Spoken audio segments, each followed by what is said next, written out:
What up, my freaks? RuinusInsight here with part 38 of my Total Warhammer 3 Kairos Fateweaver Immortal Empires campaign. As I've been saying in several other campaigns now, I know it's been a while. For those who don't know, I unfortunately got blessed by Nurgle with the flu that must not be named on YouTube, and was way too sick to do any videos for a while there, as I was having a lot of trouble speaking. I'm not quite there yet in terms of wellness, and still have a little bit of trouble, but certainly am good enough to get back to these videos and get everything back on schedule, which includes Big Bird here. So as we saw last time, we have nearly destroyed the followers of Arcan here, or the followers of Nagash, although I guess they're following Arcan as well, and they should be done long before the end is truly nigh. We should be able to get Kairos back here to defend the Black Pyramid, Khemri, and everything all over this place. At least that's the dream. We should also be able to take out Agrul Migdal fairly shortly, and probably get a very nice battle against Wurzag as all of these orcs come in and attack Bitterstone Mine, as we expect them to do so. In fact, I do believe we've done pretty much everything between the episodes, or at the end of last episode, if I remember correctly, which I obviously don't, since it's been a while. But let's just double check, everybody, just in case I've forgotten something. Ivor needs to heal, so he's going to stay at the Dragonhorn Mine. So I suppose we could move him all the way to Ekrund. I'm not actually sure whether Ekrund or the Dragonhorn Mines are closer to Bitterstone or not. Although I suppose if these guys try to move towards Stone Mine, we could at least jump out of Ekrund, whereas we can't really do the same for Dragonhorn. You know what? Yeah, I kind of agree with myself there. Go to Ekrund in March stance, and then proceed to here afterwards. I do have to wonder whether we heal exactly the same in every territory here as well. So that's you. Kairos, you can't move because you're done from last episode. The Vindex, you've got a siege for at least one more turn, but then we'll sack it and allow Voljax to hopefully take out Mr. Grump next time. Thorek, I mean. A Recruiter of Fate will keep recruiting of Fate. Yartolk, I don't know who you are. Oh, right here. This little temporary army that we built to attack the Sorcerer's Islands. That's fine. Silos. And I feel like I'm forgetting somebody.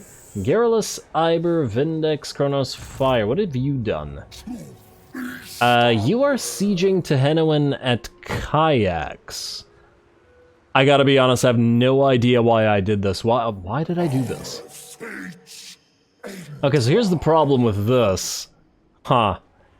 And the problem with this is, while we could probably defeat them, well, no doubt about it, we could defeat Tehenowen in the field should they attack us. Considering they outnumber us at nearly 2 stacks to 1, we'd be taking heavy damage. The problem with that is we'd have to then sit here for like 3 or 4 turns healing, like we did at the Citadel of Dusk, which we can't afford because Mackenzie is clearly moving down here to attack us. Which also means I think we have to break the siege and kill Tehenowen by ambush and try not to take as much damage. Yeah, you know what? Once again, I don't remember why I did this, but I'm hoping I'm not wrong in this move. Maybe I had some sort of plan, but I don't remember what it is anymore. Let's just back you up. I doubt Tehenowen will attack us in the field by himself, but if he does, well, that's great for him. If he doesn't, we've got our secondary army coming in eventually, and then when we do, then we can do that without having to worry about losing everything here, or even having these guys go south without any kind of reprisal. And there we go. Now, you, Silos, will be ready to move next turn, unless I'm mistaken, to go and reinforce Kairos' stuff. This is all its stuff that's going to Kairos. I just want to double check whether I'm forgetting anything, and I don't think I am. At least with regards to Kairos' army. Presumably not.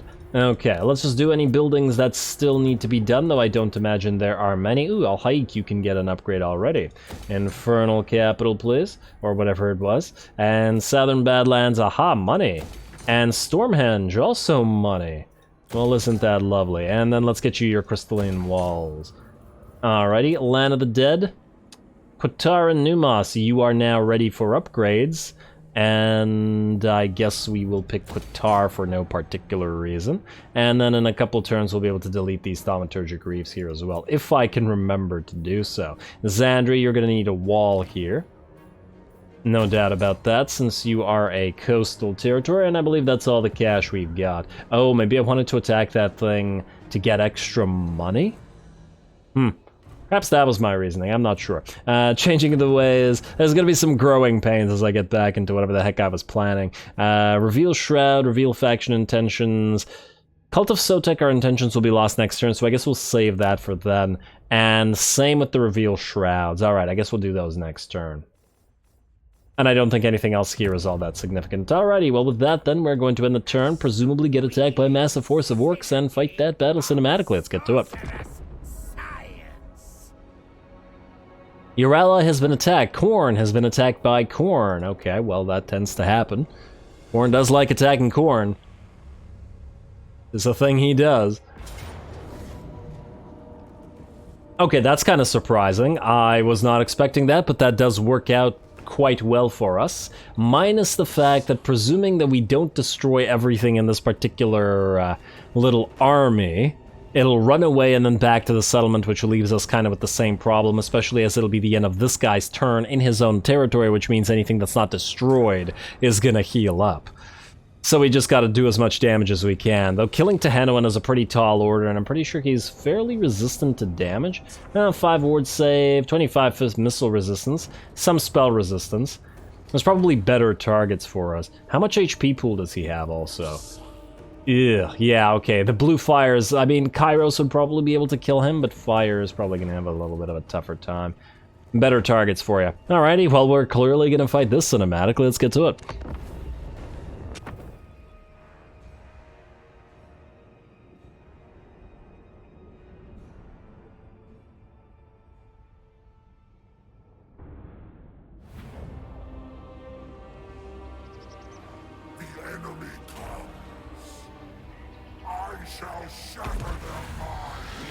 Alrighty, and ooh, right off the bat, the enemy decides to use an upgraded Flock of Doom on us, and damn, look at the distance on that cast, pretty damn good. Of course, it did manage to get 4 of our units, which is pretty okay, though a lot of them will be undamaged, or at least relatively undamaged, due to the barrier, though of course the Poison Wind Globadiers cannot say the same, unfortunately. But what can you do?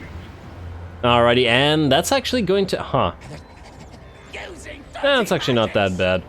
None of them, no model losses, so at the very least they will all continue to fire after that is done. Fire is going to open up and annoy the enemy as much as he possibly can with his own, well, fires, spamming those pink and blue fires on the enemy, though being a little bit careful to avoid too much damage from the enemy. He's also popped a Glean Magic upgraded on Daemonhunters himself. We've also got something happening here, and...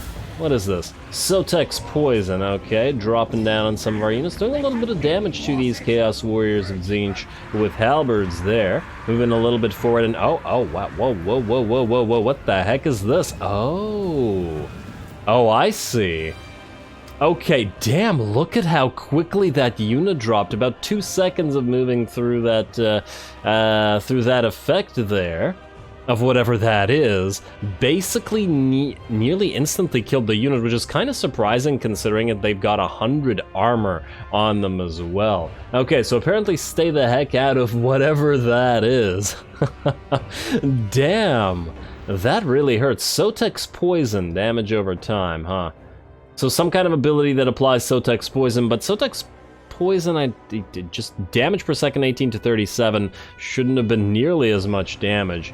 Damn, that was crazy, the amount of damage that dealt. I gotta see what that is again next time that happens, but these guys, they gotta get out of here now. Anyway, the battle is now joined. We have used the Gaze of Fate upon the Blessed Cold One Spear Riders so that our ranged units, including our Flamers, as well as our Pink Horrors, can dish out some damage. I was hoping for our Poison Wind Globadiers to do some damage here, but unfortunately that's not going to be possible. Alrighty, looks like these guys have moved away from their Gaze of Fate. We're going to have to try to protect them with our own infantry while the rest of the front line joins each other. The Skink cohort here has been absolutely obliterated by our Poison Wind Globadiers, though this time we'll have to try to be careful and not let these guys get killed. Hopefully these guys will survive to live another day, as long as they don't get caught by anything. Over on this side, the enemy moved in its Chameleon Stalkers, and as soon as we saw them, we countered them with our Flesh Hounds of Khorne as well as our Knights of Tzeentch, and we do have another unit of each waiting in the trees, just like the other two were waiting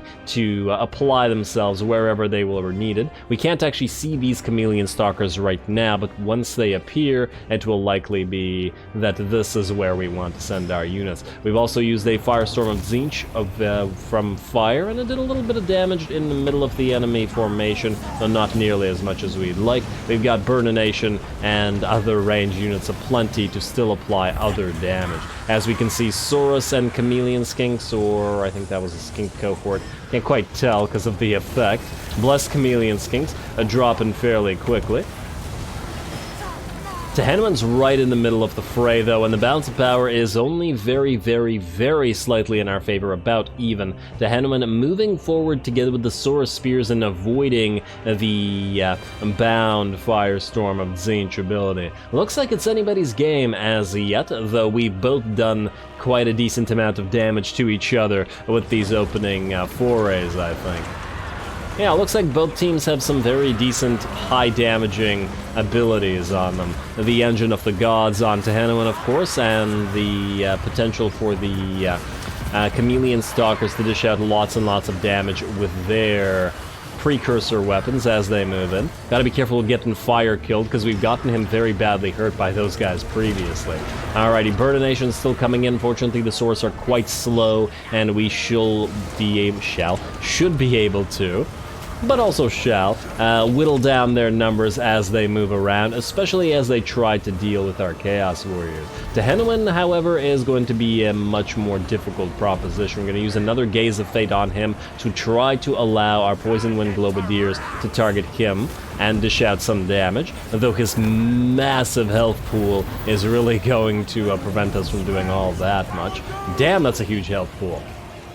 Alrighty, ooh, over here we're getting a nice duel between some Kroxigors and our Chaos Warriors of Tzeentch with Halberds. Well, this is pretty much ideal. If nobody interferes with this duel, I'd love to see who comes out ahead here, and directly one-on-one. The armor-piercing, anti-infantry Kroxigors versus the armor-piercing, anti-large Chaos Warriors of Tzeentch. Pretty perfect, and they're both really even. They're both about half HP against each other, though the Kroxigors have lost probably more. No, it's actually about even. Huh. Very nice. Very nice. On the bright side, though, the balance of power has continued to shift in our favor as more enemy units have dropped, and ooh, look at that. They've dropped another one of whatever the heck that is on top of our units of Chaos Warriors of Tzeentch here.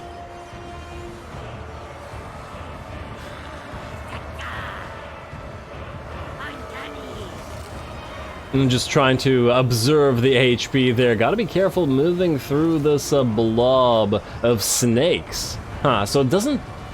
I guess it doesn't damage the enemy, but it certainly damages us, and we still got that SOTEK'S poison all over the place. I do have to wonder how long that effect sticks around. Well, we are continuing to fight while all this is happening. Unfortunately, most of the enemy infantry at this point are pretty much done. Looks very, very close between these Kroxis and those Chaos Warriors, but otherwise the battle is starting to move into sort of individual little smaller contests like this, as both forces have started to run out of a lot of units. In addition to that, we are starting to chase enemy units off with our Flesh Hounds on both sides of the map here, and I don't remember where the other Flesh Hounds are, right here in the woods. And we also have managed to trap a Basti with Solar Arc as well as a Feral Basti with a single unit of Chaos Knights of Tzeentch. In fact, they've been here for quite a while, and the Bastis have had a lot of trouble dealing with these units. I think this is a pretty good use of the Knights of Tzeentch, in part because the Bastis don't do a lot of damage but are very tanky,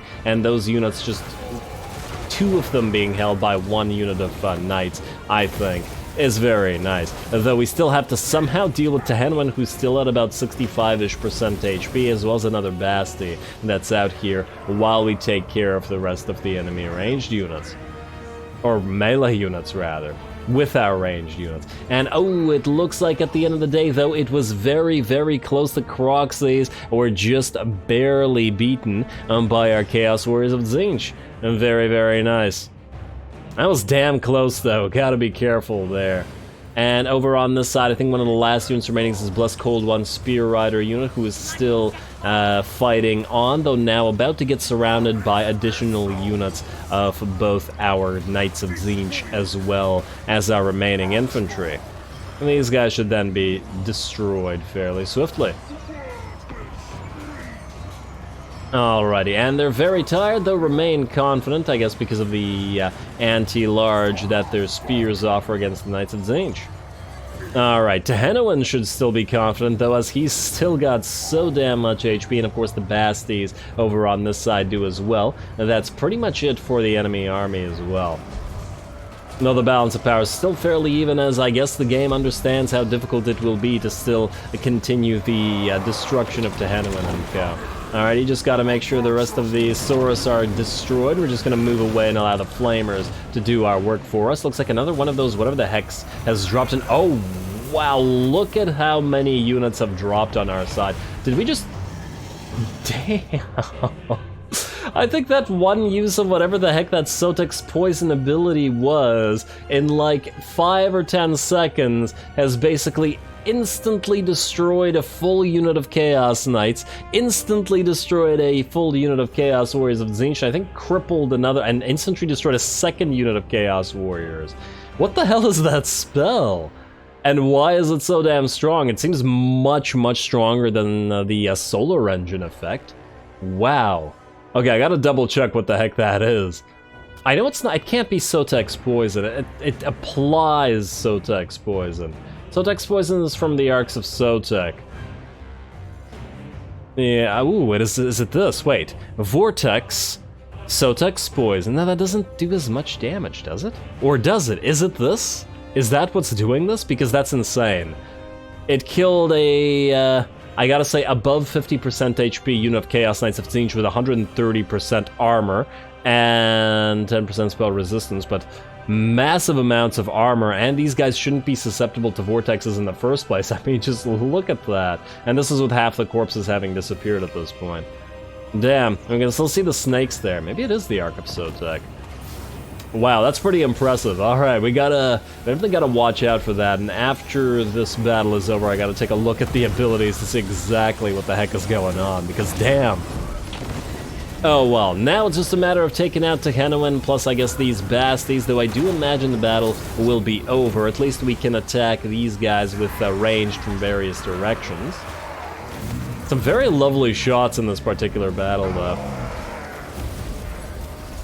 I'm glad that we've been fighting a lot of lizards with Fire's army and that we've got plenty more lizards to fight, because it looks like this was a pretty great battle and there will be plenty more. Plus, with effects as powerful as that, I do imagine that Lustria is going to be no slouch and not an easy take. We may even have to use 3 armies there rather than the 2 that I was originally planning. Regardless, and fortunately, the battle finally ends in our favor. I think that the only units of ours that were destroyed were the units that were destroyed by whatever that ability was.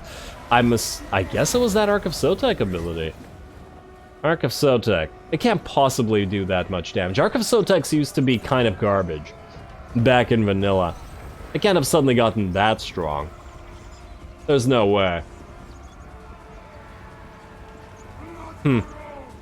It is a tier 3 unit now, though. Maybe it just got straight up upgraded. I gotta look into what exactly was done to that unit. And ooh, Fire had to fight Daemonhunters for a little bit and got very badly beat up himself, though. We were able to lift him off as soon as he was done distracting Daemonhunters, and Daemonhunters did drop. We are gonna chase down these Basties as well, and, well, we obviously want to destroy the army in its entirety. But that battle got a lot closer than I was originally thinking it would. I mean, look at several of our hurt units.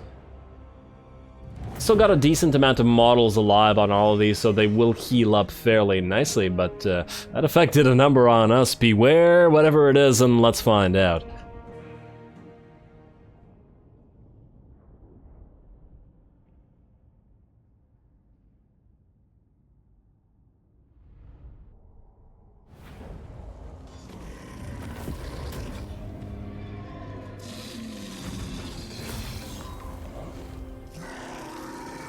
Okay, so still confused about what the heck that SOTEK'S poison stuff was. I believe it was it's an Arc of SOTEK passive ability or something, but how did it reach all the way across the map? Does it go all the way across the map? How did our Poison Wind Globadiers drop to basically nothing? Was that just a Tehenowin ability?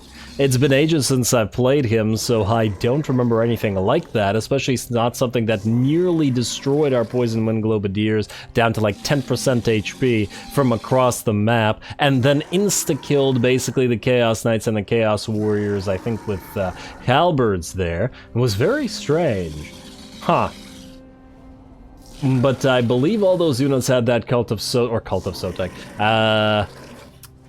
SOTEK'S poison passive. I gotta read up on that thing, because that's certainly something to be wary of. Oh well, not a big deal, we'll rebuild these guys, because we do have the technology, but damn. Weird. I mean, it's just something that my sick brain is not remembering. Well, there goes avoiding the taking too much damage now. Let's heal up slightly, although I don't imagine we'll be able to take kayaks over, at least not like this. Itza's gonna declare war on us, but I had actually forgotten that we weren't even at war with Itza, so that's just fine. We got all of Lustria to destroy after all. Certainly not gonna stop at the Cult of SOTEK now. Huh. Now I have to wonder, will they have that same ability at kayaks when we attack, or is that directly tied to Tehenowin? Well, I guess he won't be up for another 4 turns or so, so we should try to make some headway. But we can't even siege kayaks, because it looks like Mackenzie here is moving in to try to reinforce. Now, what do we have here? Exalted of Tzeentch for Kronos. I don't remember whether we actually want to do that or not. What do you actually have as your main stance? You know what? Let's ask again in 10 turns, and just so that we remember in 10 turns, hey, you got your defeated Tehenowin thing. Swell. What do you have, first of all, in terms of your army? Ridiculous. Oh, they're actually not nearly as damaged as I thought they would be. Aquila the Reckoner got himself a Burning Chariot and is now going to lose, said Burning Chariot. Yeah, since Mackenzie is coming here, we can't. Because even if we did take this, we wouldn't be able to heal up, so you're going to have to go back. Which is kind of irritating, but what can you do? Alrighty, no worries. Go back to Slansek, at least you'll heal up. And the next time you come around, I will hopefully have read up. Wait, is it Jungle Swarm? That's what was doing this. Okay, so what is this? Jungle Swarm, SOTEK'S poison, strong versus 25 men unit or above. Seemed plenty damn strong against the Poison Wind Globadiers. 48 men unit, and extraordinarily strong against all of these units with insanely high armor. Is it armor piercing? Huh. It's only for 10 seconds, wait, but the duration is 28 seconds, so it is quite a while, but it seems to have killed our unit very quickly. Alright, well, we'll have to be careful about that next time we fight. That was interesting. Alrighty, well, I guess he won't be able to get new units next turn, but we can do that over the turn after that. Presumably, Melon's gonna attack Grotrolex's Glare Lighthouse directly, but he's not going to succeed with this army. Granted, the chariots aren't going to be super useful, but they should be able to destroy the archers just fine, and the rest of the archers, I'm sure, rest of the units, I'm sure, will be able to hold ground at the actual settlement. In terms of building buildings, or researching technology, building buildings we'll do later. We just have the Fires of Change left. And then we'll be done everything, and we can switch to full Grimoire generation. Speaking of Grimoires, let's get back to reveal faction intentions on the Cult of SOTEK. And their damn ability. which is quite nice. Reveal Shroud on Cult of SOTEK and Karazakarak, I believe. Or wait. Yeah, Karazakarak. Well done. We got Open Gates up and running shortly. Transfer Settlement, Force War, Give War Coordination target. Alrighty, so it'll be decent that we're saving up. Now, first of all, Yartolk. You should have gotten enough basic units to be able to take the Sorcerer's Islands. I would hope. And Pyrrhic Victory with 2 Skaven Slave deaths, that's fine. Occupy the place. Don't bother sacking it, it'll be ours. Alright, lovely. We will not be needing that there, though, and I think Yartolk can be deleted immediately. We can send Kairos around this way to take the Wizard Caliph's Palace next turn.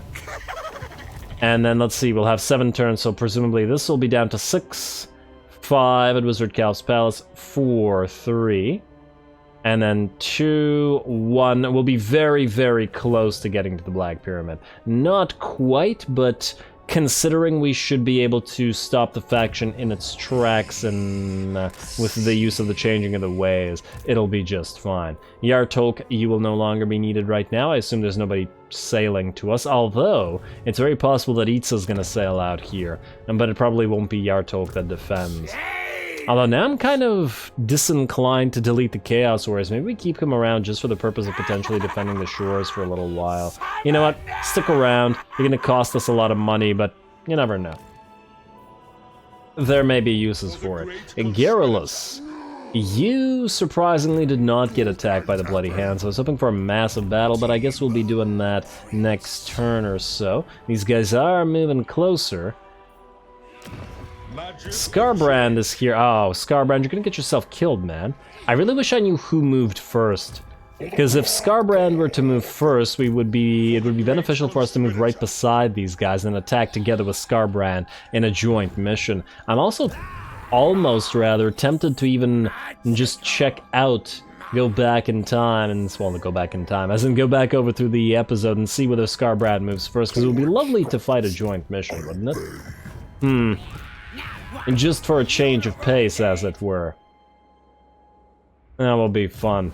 Also, we gotta keep an eye on these guys. They're probably getting ready to declare war on us. In fact, I'm kind of surprised they haven't already. Maybe we force a war between them and yet another faction. Or even break their alliance, although that's gonna cost like 10k. We'll be getting a lot more shortly. Grimoires, I mean. And oh! The stupid little, stupid little factions come up again. Okay, well that's annoying. Okay, let's just destroy these guys here. We've not much of a choice in the matter. And to resolve that, nobody should... Oh, you gotta be kidding me. These guys are gonna die? Did we build them for a purpose? I feel like we did. I feel like we were gonna transfer them to somebody. Or maybe we built them so that Vindex could have them.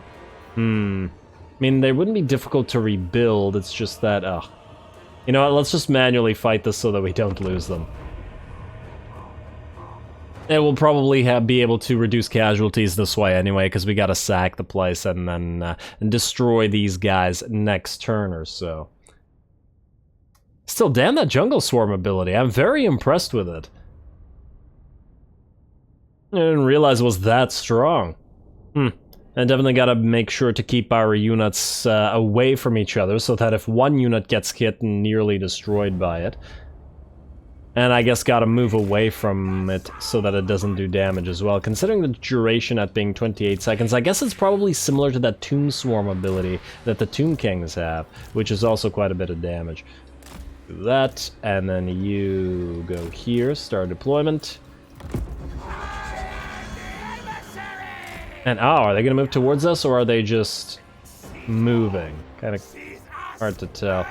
You guys move like so, turn off skirmish mode. Oh, it looks like they are moving towards us. Alright. Well, we got reinforcements on the field shortly, there we go. And the blue horrors can act as our melee line, like so. And we got more units on the field. The cultists, we got a pink horror coming up as well. And was that it? And we got the flyers, though we won't be able to make too much use of them, but that's fine. And another pink horror. And actually plenty more pink horrors, so... Turn off skirmish mode, get ready to attack. Pink horror, okay, you're actually quite badly damaged, and I guess the other one is as well, so skirmish mode off. Get ready to fight, and then last pink horror, good. Like so. Alright. You guys get ready for Burnination. And Blue Core is just getting the center of all this because it doesn't matter if you all die. And we got more Burnination via our lovely Flamers, so... Attack those Savage Orcs. These guys should be done soon. Switch targets, Flyers. I know there's a unit of Savage Orc Error Boys out there. Might as well kill them. And Overcast this. Probably going to hurt our own units, but we don't really care about that. And any casts here that would be too useful? Probably not. Not from you, anyway. Ooh, Pink Fire, though. Like so. Alrighty, nice. And take care of those units, you guys. Switch targets to the Savage Orcs that are still at full HP. Now, all of you Pink Horrors, I'm gonna kill that Lord. And can we stop him in his tracks in any way? Well, I guess we can Fireball him if nothing else. And what are you guys doing? Oh, go out here. And, ooh! Are we having trouble killing those archers? Alright, well, let's just do this then. Speed you guys up to max, and there we go, they're basically dead. And I think the Flamers should be able to run them down as well, as they're fairly quick on their feet. They don't have feet, so they're not quick on their feet, I'm a liar. They're quick on the float. Just in, which I don't mean in a mathematical sense. Alright, go. Alright, move. We want to destroy these guys as best we can, like so. Burninate, please. And move again. Oh, I probably should send these guys out here as well. Come on. Alright, Flyers, have you destroyed those guys? Wow, now you're going to take forever, apparently. And keep moving up. Like so, and like so. There we go, not too bad. You guys move ahead of them. Get ready to drop down on them as well. Maybe a couple more volleys into these archers. I just want to make sure that we can auto-resolve these guys right after without the loss of the Screamers. As it was annoying that we would have otherwise lost them. What the heck are you two doing? Is that them flying around trying to get a beat on them? That's so weird. You guys are gonna hurt each other if you do that, be careful. Alright, that unit's dead. What about you guys? They're just knocking these units around. I mean, they're slowly but surely killing them. This is at max speed, too. I don't know how many units need to be alive still for this unit to be viable, but it's certainly not one, so we're good there. Alrighty.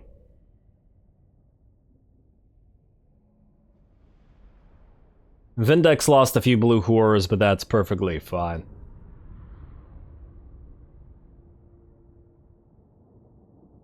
Leeches, mosquitoes, poisonous spiders, blinding clouds of gnats, snakes, and... I take, yeah, Journey Within Lustria. Well, we know something about that after this episode, that's for sure. Huh. And yeah, I guess that is only a SOTEK ability, since the Ghost of Pahwaks didn't have anything like that. Let us go for a tiny bit of replenishment, since we're going to stick around. And everything else is pretty minimal. Then, we're going to sack the place yet again. Looks auto-resolvable. Sack it once more. And then ooh, and we got a potion of healing and an armor of 4. Okay, well that just made it completely worth it to have kept that particular faction up this entire time. Damn, that was very nice. And then you both are gonna move away here, and we're gonna hope that Thorek comes back up next turn. It looks good. We'll have to take away their armors and stuff, but I am very, very happy with those pickups in light of what happened to poor old Fire's army and running into those blobs. Also, Silos, you can start moving out to the Black Pyramid, wherein you will be transferring all these lovely Lords of Change to Kairos' army. Should be a pretty fun use. And these are bound now, right? They changed these to be bound rather than costing mana? Unless I'm mistaken, or at least I hope that's the way they've done it. Well, I guess we'll find out when we get there. And Fires of Change is +1 uses for each one thing as well. Alright, but with that, unfortunately, we are out of time, so I am going to have to call the episode here. Next time, Kairos will destroy the Wizard Caliph's palace and the Great Desert of Araby, completing the destruction of the followers of Nagash for good. We will have 7 turns, and then that will be dropping, as well as to the defense of the Black Pyramid of Nagash. Agrul Migdal will fall next episode, as we will be destroying Thorek for good, but most importantly, and hopefully, we will be fighting Wurzag and all of his stacks here. Either I'm not entirely sure how yet. Hopefully they'll attack on their own. Maybe I'll take a look at doing it with Skarbrand as well by moving Garrulus here first, and then hoping that Skarbrand attacks with us. And I feel like it's possible because we could just move you here in theory, and then if Skarbrand attacks, then that'll be great. Otherwise, we may also fight this battle against Melwyn here, as most likely he's programmed to instantly attack and die here, so that'll be great. Then we will continue building up this army and getting some reinforcements for fire here. In fact, if you're not going to siege, we'll probably build some recruits, so we can head out here and swap out with fire as fast as possible. We did want to get a few swaps going here anyway, because fire doesn't benefit the Chaos Warriors and stuff, so his army is going to change, so it's not that big of a deal. As long as we don't lose the Poison Wind Globadiers, which would be the biggest unfortunate thing. Really gotta remember to move away from those jungle things. But, in my defense, I'm still sick. I'll get back get back on my game soon, I'm hoping. Anyway, stay tuned for more Big Bird. Don't forget to leave a like and comment, yada yada yada, whatever I normally say. All glory to the algorithm. And thanks for watching.